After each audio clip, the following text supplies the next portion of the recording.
Boom. About the thunder. Bobby's lost his arm. Just keep going. Oh, I found him. Clovis! Okay. Now. It's not done. Okay, you don't know what to play. Not too far in the future, a young couple gets married. Their names are Alan and Amelia. Now, Amelia believes that she is psychic, that she can speak to ghosts. Oh, thank you so much. And so she decides, notice, she decides that she and her husband are going to move to the most haunted city in the United States, which is Savannah, Georgia. Charleston. Now, they've only been married for about 6 months, so they're still in the newlywed stage. And Alan is madly in love with his new wife, Amelia. Thank you. Very good. So they go down to Savannah with the purpose of buying a house.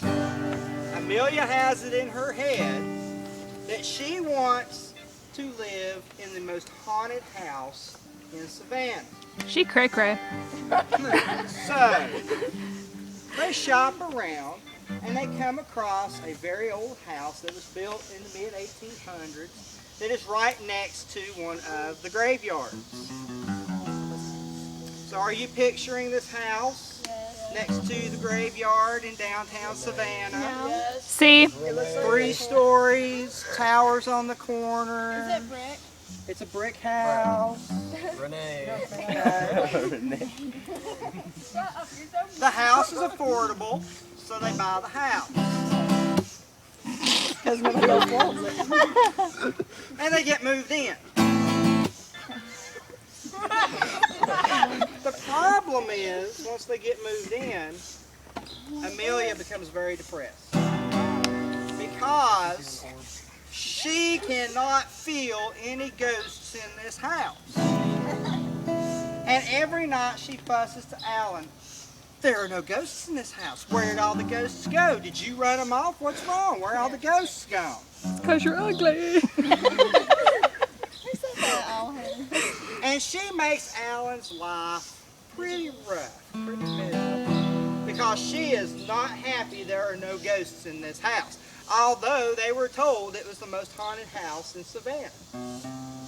So this goes on for a couple of months, to the point that Amelia is ready to leave and go back home to her mama and daddy.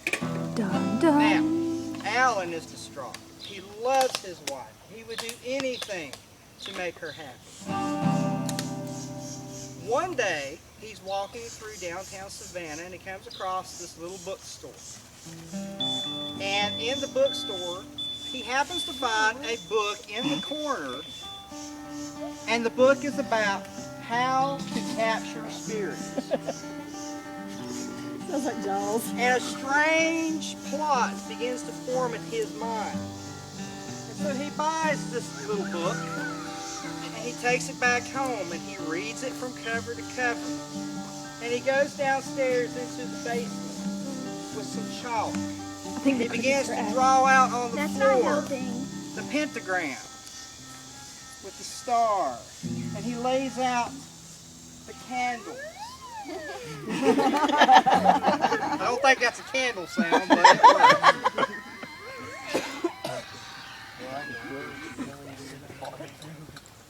And so the next day, with his plan in place on how to make his wife Amelia happy, he goes to the roughest part of town in Savannah, where there are known to be several homeless people living. Dun, dun. And he finds an old gentleman, an old wino, by the name of Cecil. And he befriends Cecil. Cecil. And he asks Cecil to come back to his house to take care of him. So he gets Cecil back to the house. Now, Alan is not a mean, ruthless man.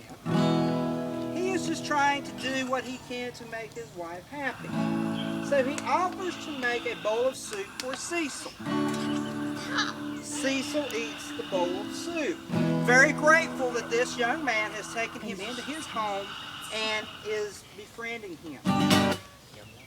So it's a great surprise to Cecil when he begins to choke and gag and can't breathe and then falls on the floor dead Hold on, can you say that again? because he has been poisoned by Alan. Alan immediately runs downstairs and lights the candles and begins to do the chanting from the book. Seance. Omne Romanse Capitilier. I'm kind of scared that this chant is real and like people are gonna start coming out the ground going. That's over there. His plan is, if there are no ghosts in this house, he'll make some. So he kills the homeless man, poison, and traps his spirit in the house. Now,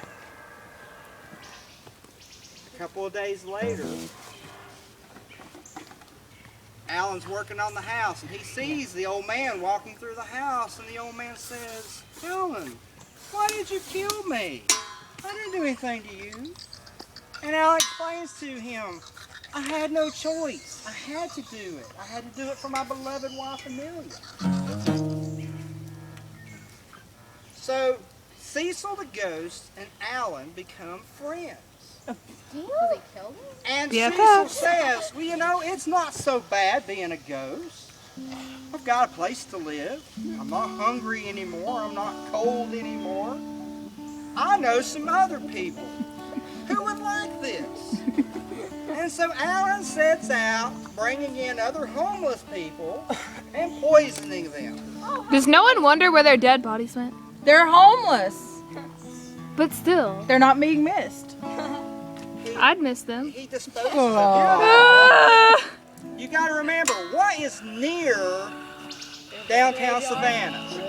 Not just the graveyard, but The river. the What river. about the people at the Salvation Army? It's a very convenient place to do dump some. bodies that when you put bricks to them, sink to the bottom of the river. They're gonna sleep with the fishes with some concrete slippers. So, but there's a problem to Alan's plan. Now he's got about 4 or 5 ghosts in the house. And he can see them all the time. They talk to him. They have conversations. The problem is, Amelia still can't see them. It turns out she's really not psychic. She just thinks she is. So, here Alan has committed murder. He's killed these people. Out of the goodness of his heart, he has committed murder for his wife, who cannot see the ghosts. That is chapter 1 of my new book. Yes, it is. You can read the rest of it when the book's finished. Wait, you're right.